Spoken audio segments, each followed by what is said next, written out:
Earlier this month, across the local MTN stations, Mike Dennison examined the lack of access to high-speed internet service in many parts of rural Montana and what it might take to expand that access.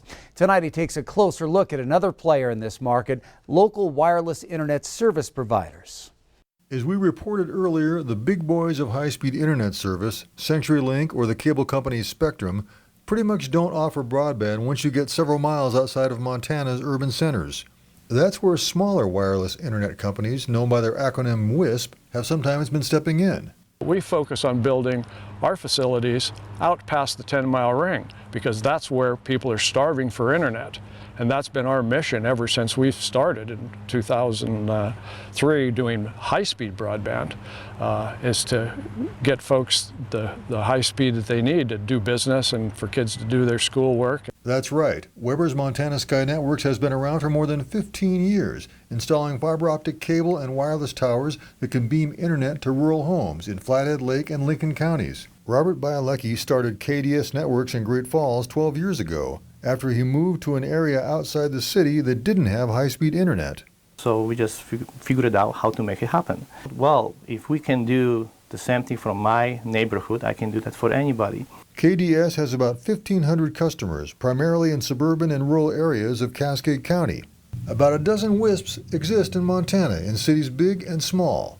Rather than always running high-speed fiber directly to the home or business, these companies have towers that can shoot a signal to provide that final high-speed link to the internet. And everybody is talking about fiber because they think, that's the best way. Wireless, on the other side, is that it's a way more efficient way and much more cost-effective way to deliver almost the same thing. If we would have access to public funding, we would accelerate this deployment much faster.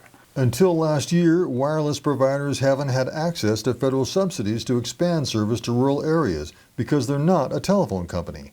One of them, however, has applied for an $11 million low-interest loan from the U.S. Department of Agriculture, proposing to build a fiber and wireless network from Helena to Townsend and Three Forks. There's almost 40,000 people that you're running into along that way that just would like to have great service. They'd like to have internet that actually works. Ham says big companies just aren't interested in serving these areas.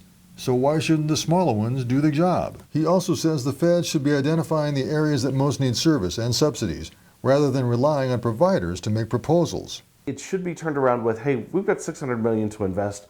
Where are areas that haven't been touched? Where are areas that people live now where we just know that there's no internet? Actually, the Federal Communications Commission is preparing to do just that with universal service money, and distribute the money through an auction to providers with the best plan to serve these unserved areas.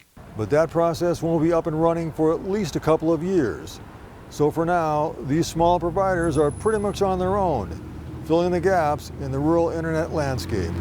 In Helena, Mike Dennison, MTN News. FCC Universal Service funds continue to fund the build-out of high-speed internet networks for rural communities served by telephone co-ops in Montana.